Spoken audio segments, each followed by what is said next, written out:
2K, but I think we'll see them in the finals. SK Tar, I think, is a lot more interesting because you have Armada, you have PP, you have M2K, and Mango all there.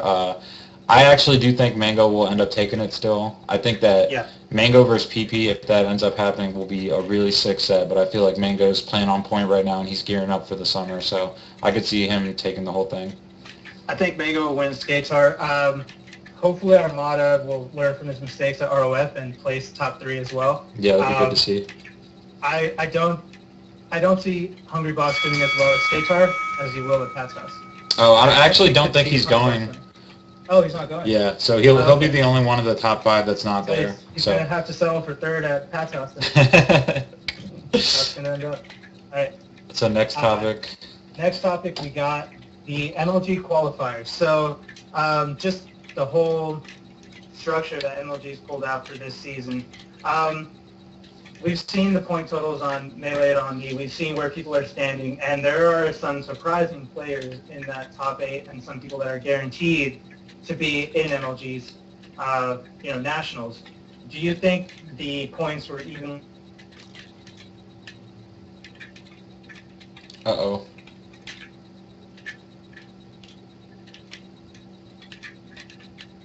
Oh, fair. Oh, sorry. You broke up for a second, so can you just start from the question? Like, do you think whatever? Oh, yeah. Do you think that the locations were evenly distributed? Do you think the people that have points right now deserve them? I think it was pretty well done. I definitely think that there were some questionable decisions there, but I think that given, like, how difficult it is to evenly distribute points for something like this, I think that Jake and the MLG staff did a pretty good job. Like, there's no way to make this truly fair, I don't think. There's arguments... 2 times the points at West Coast, dude. I mean, yeah, like, in theory, if you look at this list of qualifiers I have up here, like, it seems pretty evenly spread out. Like, you could make the argument that East Coast has, like, an easier time because there's a couple more events toward this side of the country, but they're pretty much all over the place regardless. Unless you're someone like Soft who's really going out of his way to travel, like, you're not going to make it to all of these events. So I think that it could have been done better, and, ideally we would have had a slightly more accurate top 12, but given the circumstances, they did a pretty good job. Yeah, I can't agree too much with that. I mean, I love MLG, I love Jake. I don't blame him for any of this. But I think if you end up with, I put it this way. If you end up with a stellar performance at Pat's House, you end up beating Fly Amanita, you beat Cupid, you beat SFAT, you take Mewtwo King in a set, he ends up beating you in Losers Finals, and you end up in 3rd, you're going to have the distinct honor of being tied with Mojo for points. With that kind of performance, and I'm not okay with that. I don't think that's fair. I don't think that's okay. And that's not to say, that's not just, it's not Mojo's fault. But what I'm saying is that the way that they did it made it hard for the West Coast to go anywhere else to make the other events equally as hard. So the reason this one's so hard is because finally we could actually attend one without spending $500 in a week's span. That's fair enough, and I do think that if there was any region that got, like, the short end of the stick, it was definitely the West Coast. But like I said, it's hard to evenly distribute something like that for something as big as MLG. We do have 8 spots at the actual championship, so that's makes it a little better. Right. All right. So moving on, and the very last topic, Jake recently announced that there will be a top 10 East Coast versus top 10 West Coast crew battle at MLG, which is pretty hype. That was supposed to happen at Apex this year, but it actually didn't end up happening. Popular opinion seems to state that East Coast has better top players, but West Coast has a deeper lineup. So keeping that in mind, Hugs, who do you think is the favorite to win crews at MLG? If you were to ask me this during Apex time, I would have thought, without a doubt, easy as hell, it's going to be West Coast. But the other players that are not Mewtwo King, Hungry Box, and PP have been putting in a lot of work on the East Coast, and I've realized that we've all seen it. We all start to feel like actually we might be underdogs at this. Right. So I think we could pull it off, but we just have very little room for error. With those three guys, with Hungry Box, Mewtwo King, and PP, it's going to be damn hard to have any wiggle room. You know what I mean? Right. Like, we need to dominate. We need to mess up Nintendo. We need to mess you up. We need to mess you. Like, we need to rock you guys in order for us to be able to handle them. So it's going to come down to really quality counter picks, because everyone on that team is going to be really good. So it's not just going to be like, oh, we're more skillful. It's going to be counter picks and not messing up the positions we put our players in. I agree. I mean, I definitely feel like East Coast is actually the favorite in this case, just because we do have those top three that are going to be so difficult to take out. I think that West Coast does have the more consistent lineup as you get, especially down past the top five. Like, they're like 6 through 10 is easily stronger than East Coast 6 through 10. But I think the East Coast has a really good chance of taking it. I also really like our matchups on you guys, like me for Fly and stuff like that. Like, I'm sure we'll have some really good matchups set up like that. So I think it also depends on who exactly comes out for East Coast. Like, if our lineup starts to get a little weak toward the end because we don't have necessarily all our best players there, then that would make it a lot closer for West Coast as well. But I definitely think East Coast will take it easy. Yeah. Okay, we'll find out. We'll see. Are you going to be the captain or co-captain or something? I'm not sure. I think that probably PP or HBox will end up being captain, but I'm sure I'll be helping like call the shots as far as like strategy wise, because I have a lot of experience with that from back in the day. Okay. All right. Well, we've never lost a crew battle with me as captain, dude. So. Oh, are you captain for West Coast? Yeah. Nice. We'll see. Sweet. All right. Well, that about wraps it up, guys. Definitely going to be doing more of this, and if you guys have any suggestions for future topics, please tweet them at us. I'm at chillindude829 and he's at hugs86, and that way we'll have a lot more content to work with. That's pretty much the hardest thing, is coming up with like good relevant topics. So if you guys have any suggestions, make sure to send those to us, and we'll definitely keep this going. All right. See you guys. Later.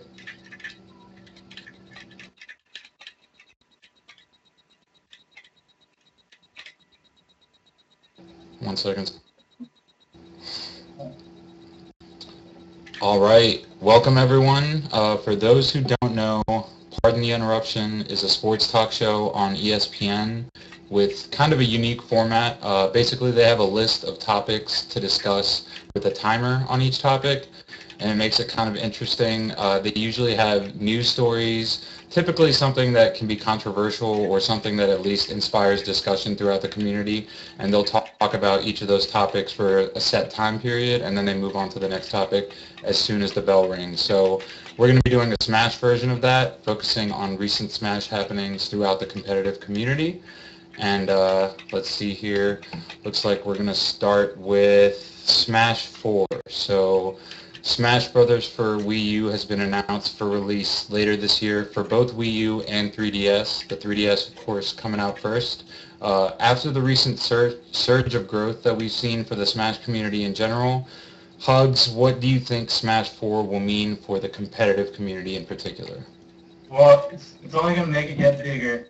That's number one. Number two, I don't know what it's going to do to live tournaments because of that whole wireless problem and at big tournaments. And then lastly, I don't know if it's like going to commercialize the whole community too much, to the point where we're going to start playing tournaments with people that we have no chance of actually like hanging out with and shit like that, So that's my big concern. It'll definitely get bigger, there's no question about that. But what it's going to do to the foundation we built, I don't know. That's a mystery. Yeah, I mean, I completely agree. There's no question that the community is going to get bigger for sure, and chances are the game itself will probably be better than Brawl, but as far as like the logistics of specifics that you mentioned, like, part of the reason why the Smash community is so tight-knit now is because you have to get together and play and stuff like that. So with like the whole online thing and everything, I think that'll introduce something interesting.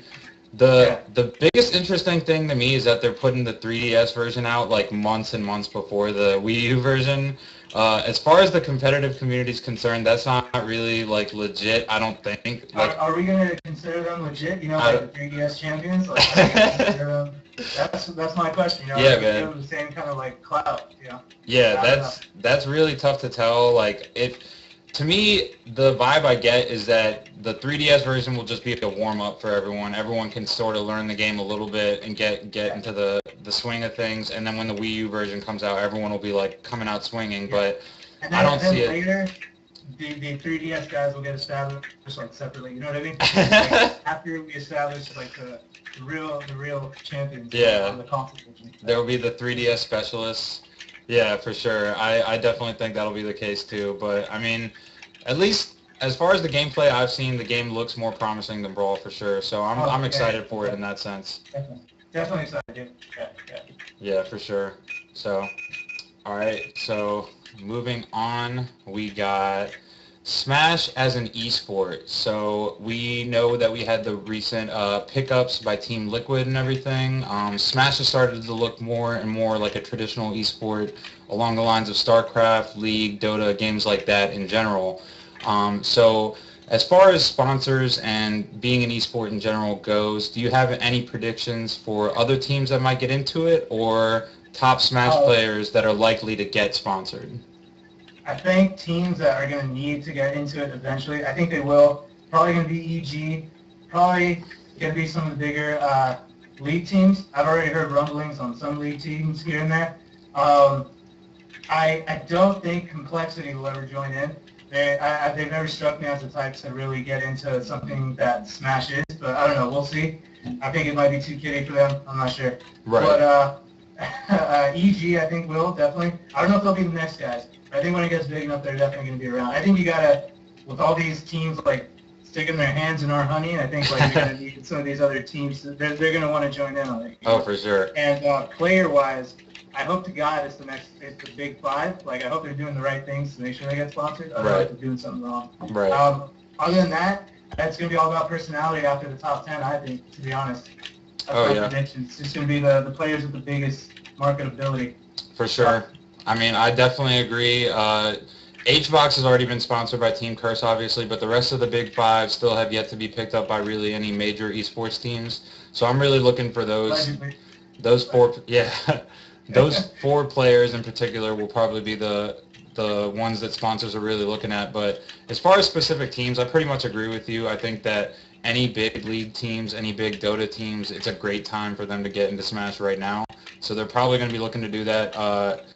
And I feel like if right now it's the time to get sponsored. I mean, before EVO and MLG, like, I feel like it's kind of this sweet spot where the community just blew up, but those big tournaments haven't come up yet. So I feel like we're going to see a lot more signings in the next couple of months. And if you're signed now, you can carry over that notoriety into Smash 4, you know what I mean? Like, I don't think when the game comes out, the sponsor can be like, oh, well, we don't know if he's good at Smash 4 yet, let's just drop him. No, like, they're just going to... Exactly. I mean, that's how it works with other games too. Like, if a sequel comes out, the pro players are going to stay pro pretty much. So. Yeah. Okay, so then we got LCDs versus CRTs. This is a very interesting subject. So the ease of access of LCDs is mainly what makes them preferred for a lot of majors, especially fighting game majors, including EVO. And studies seem to show that there's ways to reduce lag to near zero on LCD monitors. So keeping that in mind, that if you can essentially reduce the lag to zero, do you think it's time for the community to make that switch to LCD monitors? So I got a chance to play on an LCD monitor with that whole EVO setup when they brought it down to an SSS here in SoCal. And it's cool, and it works perfectly. Like, I cannot tell the difference. But what I'm hearing from other players is that we need to get someone like Westfalls or, just some super technical monster to get on this setup, and then they'll tell us, So what I try to do is I try to do, like, the highest tech crap that I got, like the one frame window type of crap, and just to see if, like, it stops me from doing it, and it didn't. So, I don't know. I think it's perfectly fine. That's my opinion, but I'm a Spanish player, so people don't really understand when it comes to, like, windows of opportunity. So right. Well, so Westfalls didn't get to try that setup? that day or what? No, well, he was there, but I don't know if he actually played on it. I don't know if he actually played on it. Yeah, he might have not been like around when they had it in there. But Larry tried it. But then again, he's also like the slowest Falco. Yeah, I was gonna say he's like a brawl player, Falco. That's like not the same. But I don't know. It's still up in the air. Yeah, I mean, I have not personally tried it, so I'm very much like open to it. Obviously, like the things that I mentioned, like the fact that it's so much easier to access, the fact that they use it for other games already, so they can just cross it over into Smash. Like CRTs are specifically for Smash, kind of. No other competitive game still uses them.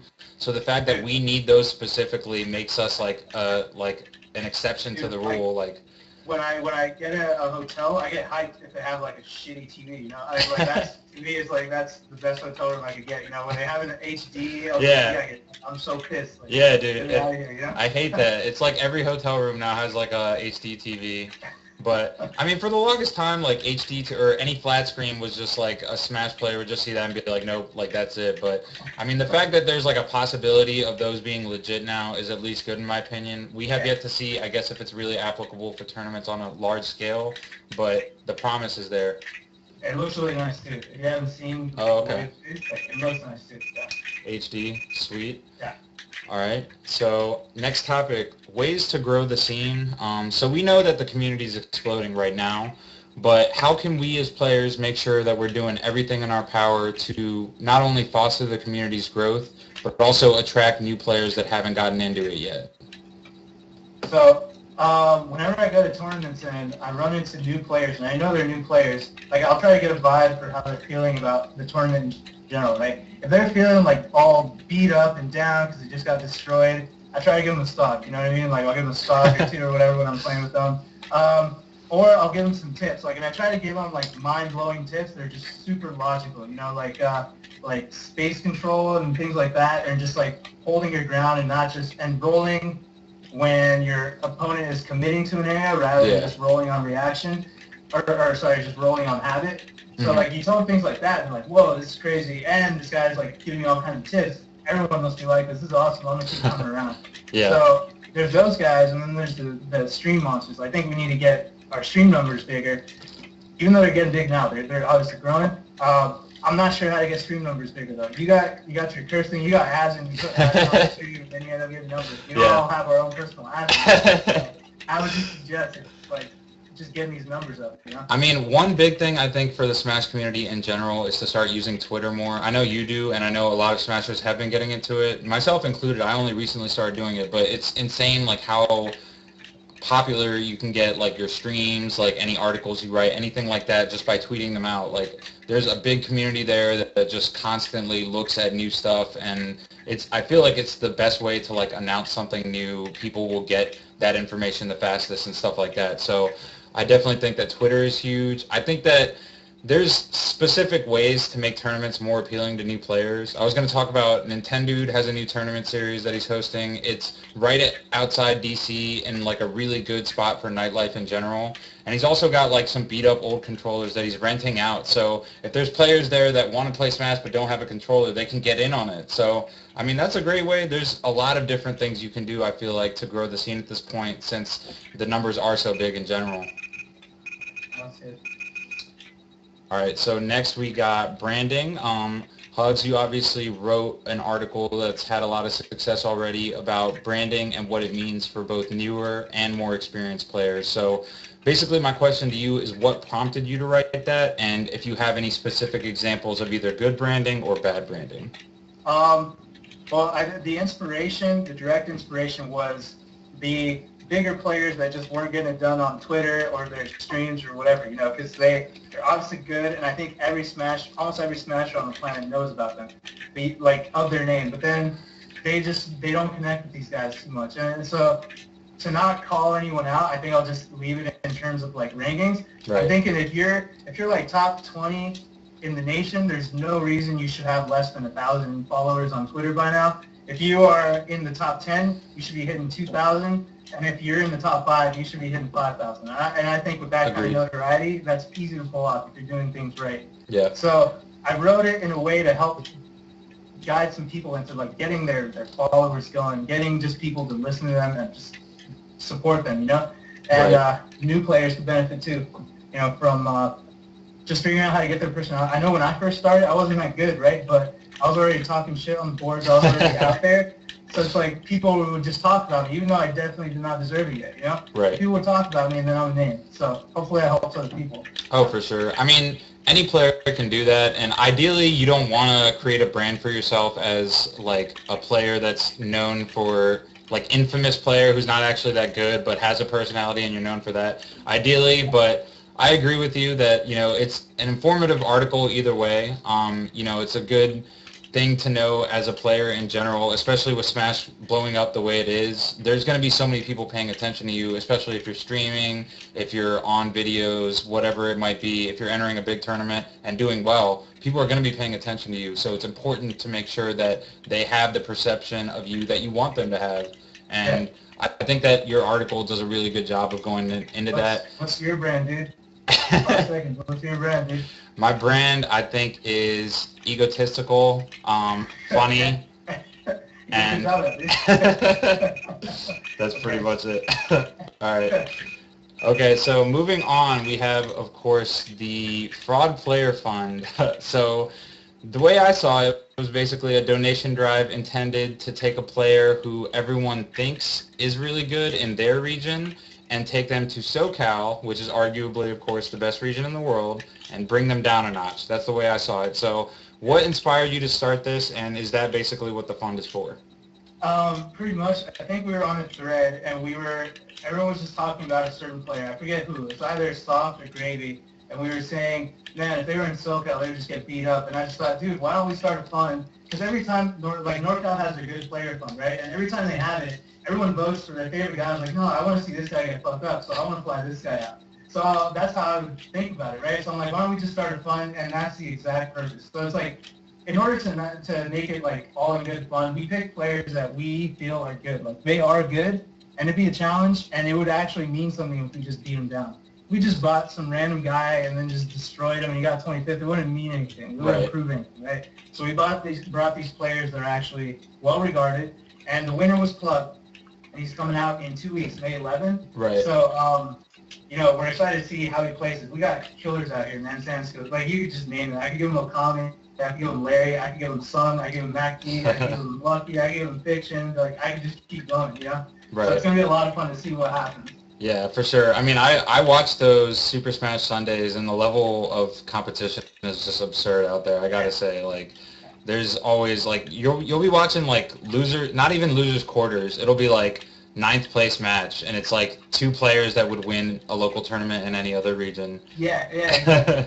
Would you have wanted to be invited? I didn't want to have you go. Because I felt like you put in your stripes, like I don't even want to put you in this kind of Well, I appreciate that. I actually... Someone voted a Korean DJ too. I was like, no, I'm not going to ask Korean DJ. I'm not going to ask Pen. I'm not going to... Yeah. No, I appreciate that you didn't call me a fraud, but I kind of expected to be like one of the players nominated or whatever, just because I'm the best in MDVA, and like MDVA is kind of like a fraudulent region these days, unfortunately.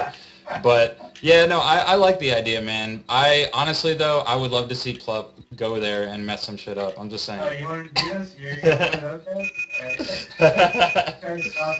okay? All right. So coming up, we got the 5 Gods of Melee. Everyone knows these 5 guys. They've been the best for years and years, and they're just a cut above everyone else. They consistently place in the top 5 of every major around. My question to you, Hugs, are these guys unbeatable? And if not, then who do you see breaking into that top 5? I don't think they're unbeatable because at first I thought Mango was just on a different tier and I didn't think anyone was going to catch up to him. Then Armada happened, and then PB started catching up, and then Mewtwo King decided to get his shit together. So, you know, I don't think they're unbeatable. I think the next guy to make it in, and it's pretty obvious for everyone, is probably Leffen. I think there's always been this rule where if you haven't done it by now, it's not going to happen. Like, if you've been playing for a long time. Yeah. But I think things are changing. I think everyone's starting to take this a little more seriously. So, like the number 10 from 2 years ago, he might be like taking it as seriously as a number 5 would now. So he might break through, you know. So I think Leffen. I don't think this 20XX hack shit is going to work out. I think he's got to go back to Falcon. And I think if PPU gets his movement down, like, solid, like I know he like tries to sometimes, I think he can break through. That's interesting. I love Pew Pew. I love his style and everything. I don't see him breaking into the top 5 though. It might just be Marth as a character, but Hacks, that's really interesting what you said about Hacks. As far as I've talked to him recently, it seems like he's set on Fox. It seems like he's not going back to Falcon regardless, but I mean, he went down to the last game against Nintendo and switched to Falcon, so when the going gets tough, it's hard to say, but it's hard to switch mains nowadays, man. oh yeah, for sure. Yeah. Like regardless of if you're switching to a better character or not, it's hard to switch mains. Yeah. But I agree with you that Leffen seems to be the most likely to break into the top 5 right now.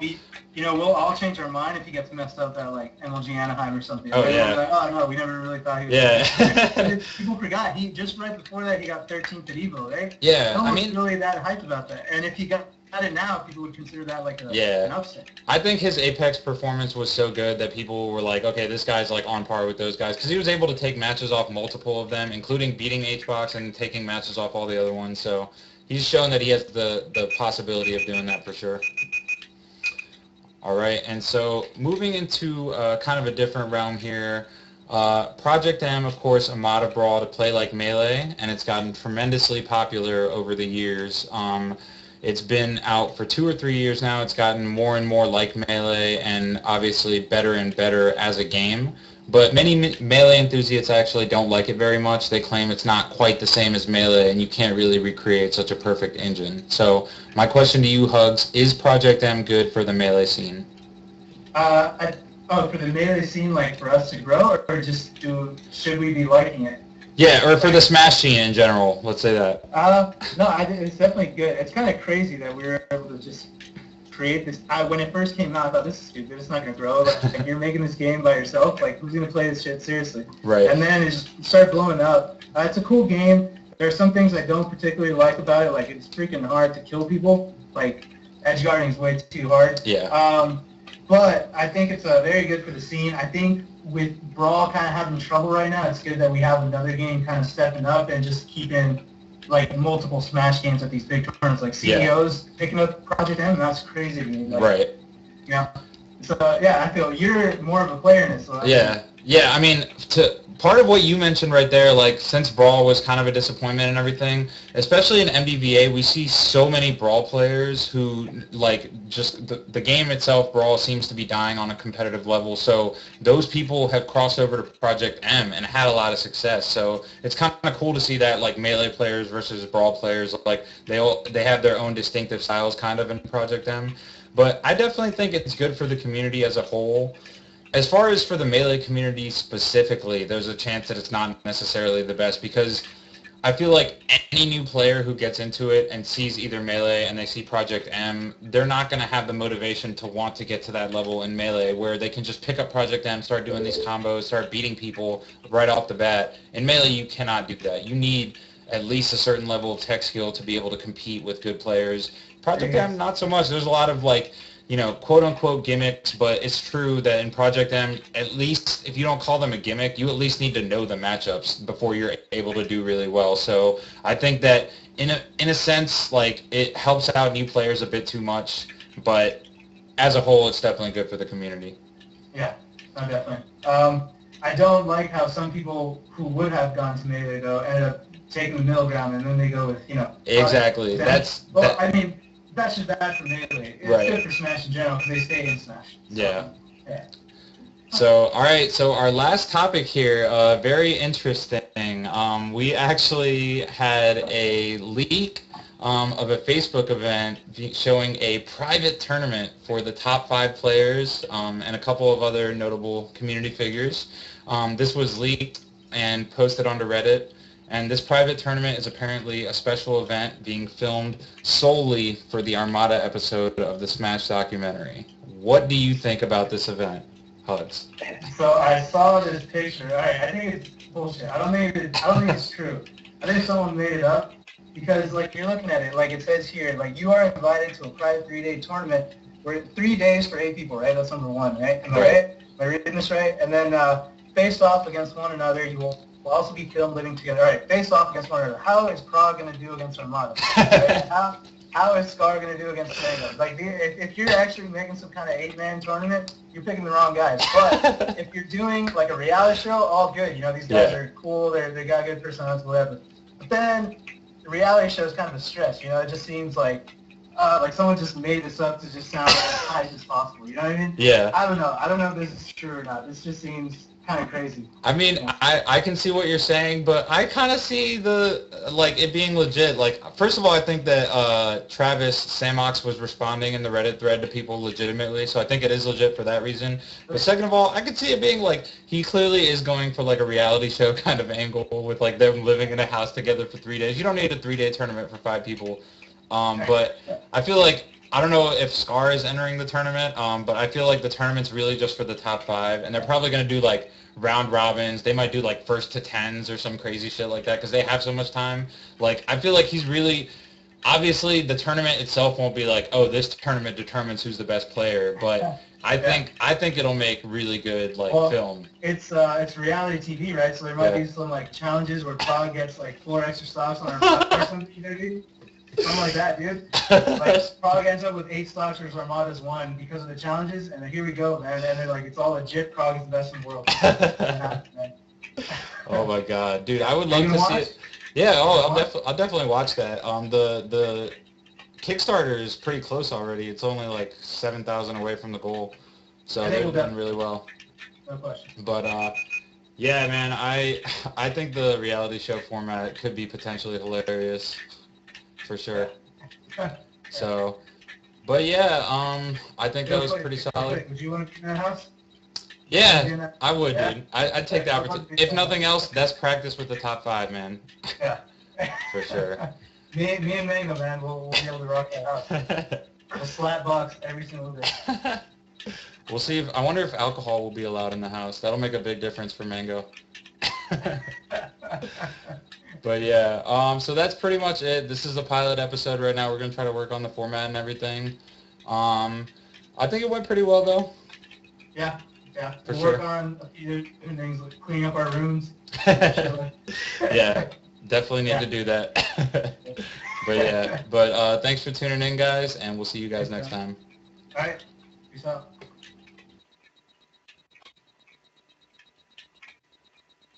Welcome to my hitbox tutorial. Basically, recently, more so than ever, I've started to appreciate how important it is to know the game engine inside and out. And just the other day, when Aslan was over and we were playing, I thought to myself, you know what, I should actually look through all of Fox's hitboxes like individually and just kind of not necessarily study them, but just make sure I know them. Some hitboxes have quirks and things like that that you wouldn't expect, so it's always good to know the hitboxes of a character inside and out. I would recommend for everyone to just look up their character's hitboxes. You can go to Google and pretty much just type SSBM insert character hitboxes, and usually the Smashboards link is the one you want to click because that'll give you the frame data in addition to the hitboxes. There's usually like a SSB wiki link which will be just the hitboxes, which is good too, but you know, it's good to have the frame data for reasons that I'll go into once we actually go into the hitboxes themselves. But as I said, it's just good to have that game knowledge, especially with how intricate and advanced the metagame is getting these days. You really want to know your character as well as possible.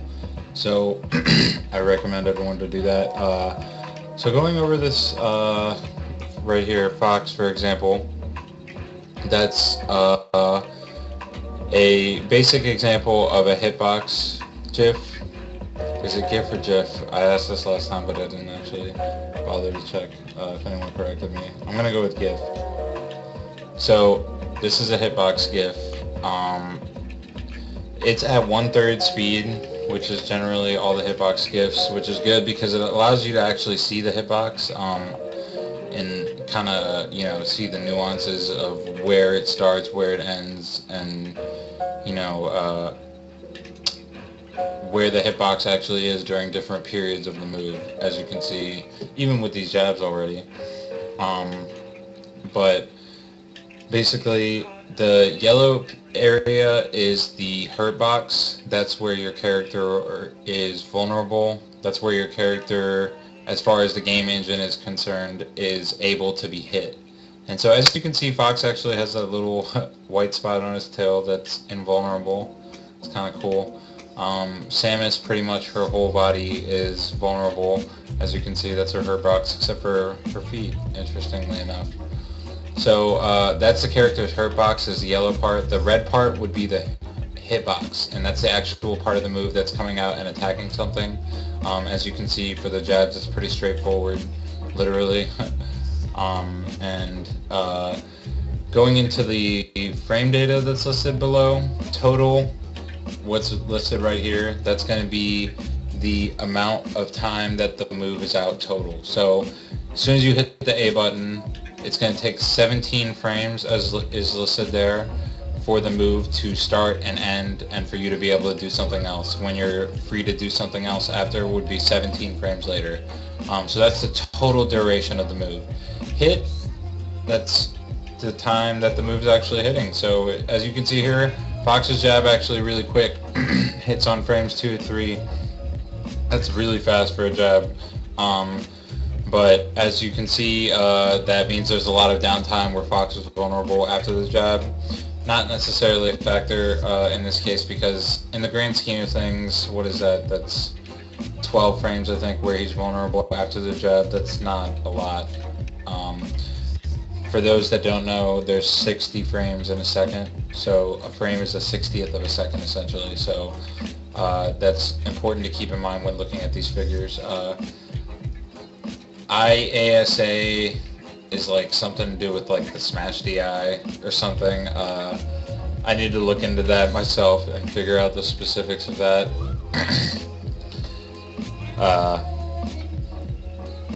I forget what that means exactly. I'm sorry for the lack of a better explanation. Window of the second punch, 3 to 31. That just means that if you press A between 3 and 31 frames after the initial press of this jab, then you'll get the second punch, which is right here.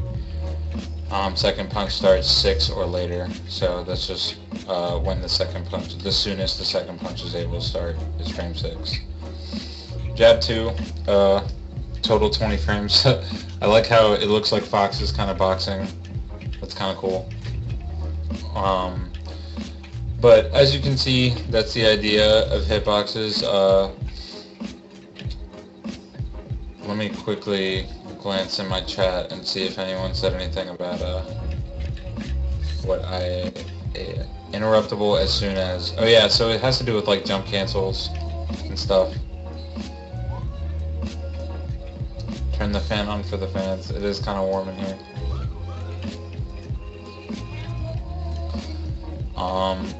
So I just wanted to kind of actually just look through Fox's hitboxes and kind of talk about them. Not much to say about the second jab. That's not really a super useful move, or the rapid jab. F-tilt, solid move. It comes out quick. Hits 5 to 8. That's pretty quick as far as tilts go. It's not super fast, but 5 to 8, 5 frame tilt, not bad at all. And of course you can angle it. Obviously seen in some peculiar edgeguard situations. As you can see here, it actually kind of starts in his body.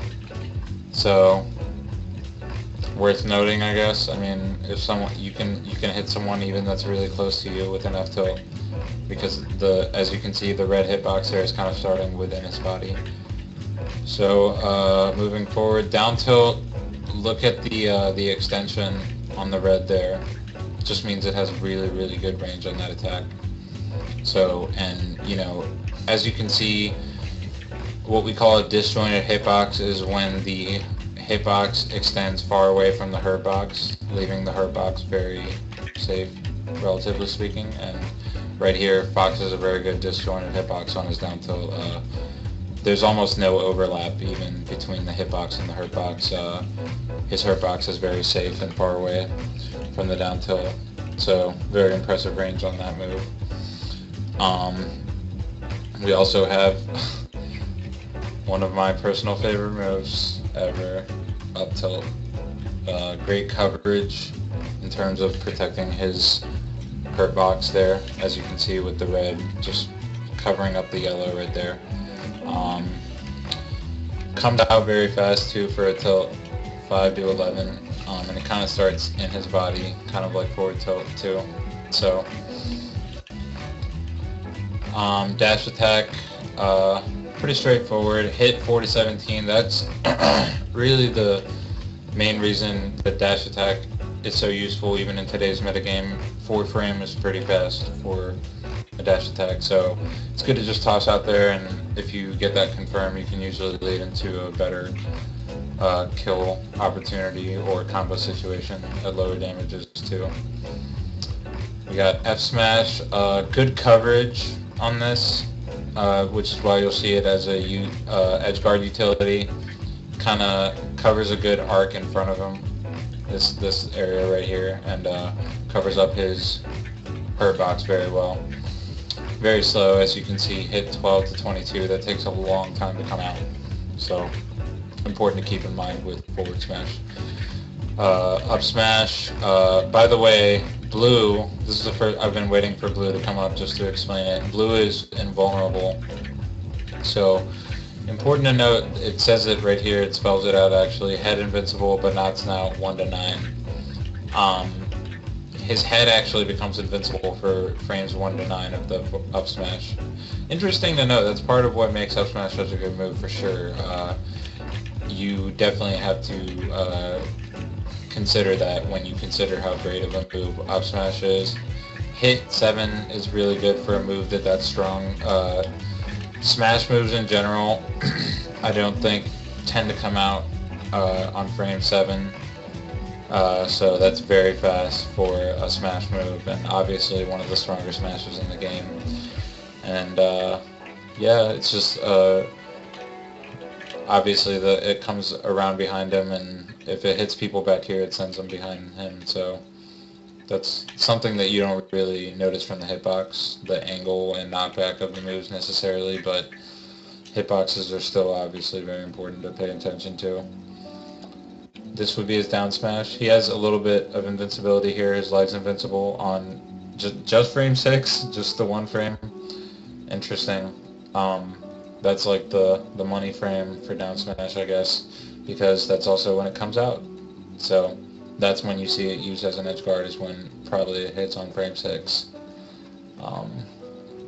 Has very good coverage there. As you can see, pretty disjointed on his hurt box as well.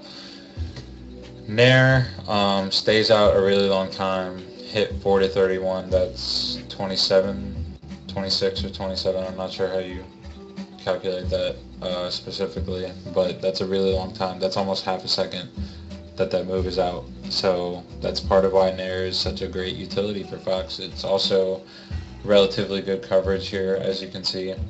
Covers up his hurt box pretty well with the hitbox. Up air. This is an interesting thing to note. Some moves have multiple hits, so it'll just have a comma and list them separately. Hits 8 to 9, hits 11 to 14. So that's Fox's up air, one of my favorites.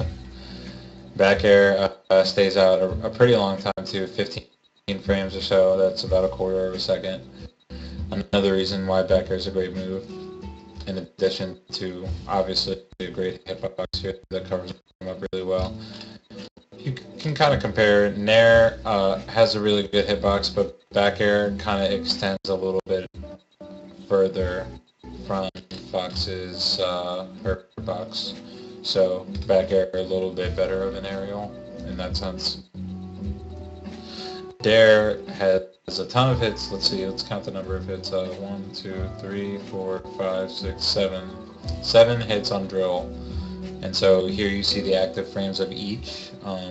Even at 1/3 speed, you can practically not even tell the difference between the hits there, but that's 7 separate hits. And You see the hitbox there, very straightforward. Fair has 5 hits. I did not realize Fair had 5 hits until I looked at this hitbox list earlier. So, new challenge to anyone who can kill an opponent in an actual match with the 5th hit of Fair. You'll get a free box of mint Energems. Shout out to Energems, great tasting energy, caffeine, B vitamins. Just keeping me going right now. Grab. So this one's good because it illustrates a different color. That's purple. That's like a grab color. That's just a grab box.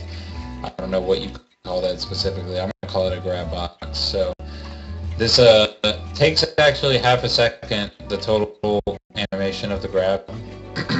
So either a standing grab or a jump cancel grab would take 30 frames, but only 7 to 8, those 2 frames are where you have a grab box out and you can grab something. Dash grab takes a little bit longer, takes about 2/3 of a second, 40 frames, and has the same amount of time on the grab, but it comes out later, as you notice, which is the utility of a jump cancel grab. Gives you that faster grab, even out of a dash, versus this slower dash grab. Slower dash grab, worth noting, does have a little more range. As you can see, the purple kind of extends a bit further in a way.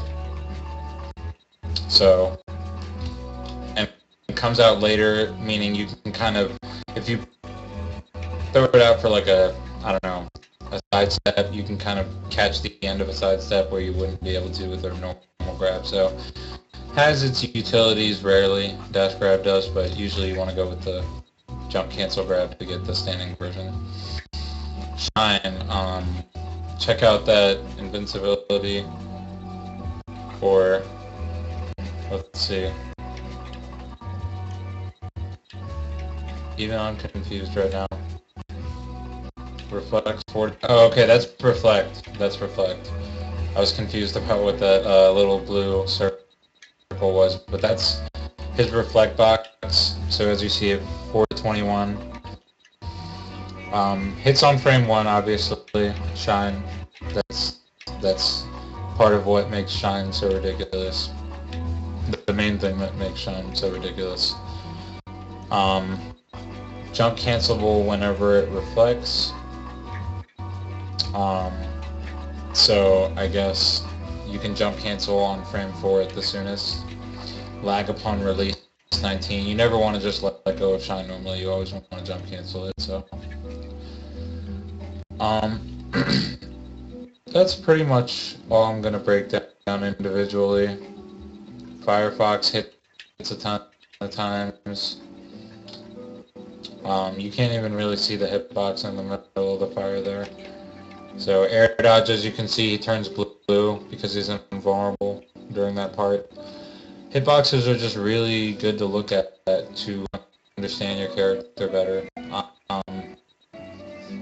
And I'll be going into them more specifically anytime I go through any kind of matchup breakdown, as I did in Fox vs. Luigi, and this is set up for Fox vs. Samus, which is my next matchup breakdown coming up soon. So that's pretty much it. Definitely recommend checking out hitboxes for your character specifically. You might learn a thing or two that you didn't realize about a character's move and its utility. So, yeah, that's pretty much it for my intro to hitboxes. Thanks for watching, guys.